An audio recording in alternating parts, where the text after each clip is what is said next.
नमस्कार, मैं आरती आप सभी का स्वागत करती हूँ। और छोटा सा प्यारा सा एक कजरी गीत लेकर आई हूँ दोस्तों।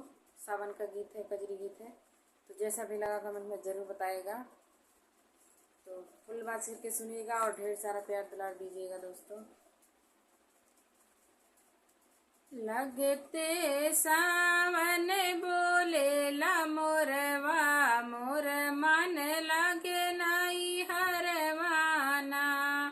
लगते सावन बोलेला मोरवा, मोर मन लगे नाई हरवाना। लगते सावन बोलेला मोरवा, मोर मन लगे नाई हरवाना। चलत तो मैया के सुधिया लेते हो, चलत तो मैया के सुधिया लेता।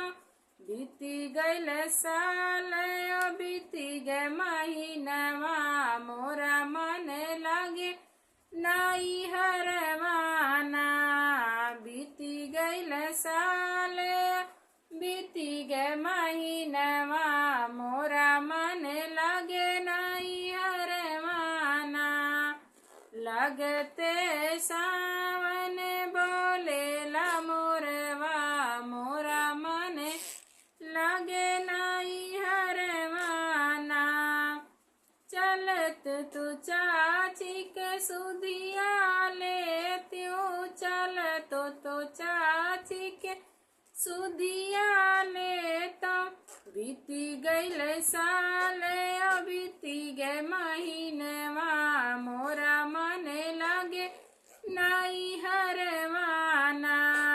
बीती गईल साल बीती गए महीनवा, मोरा मन लगे नाई हरवाना।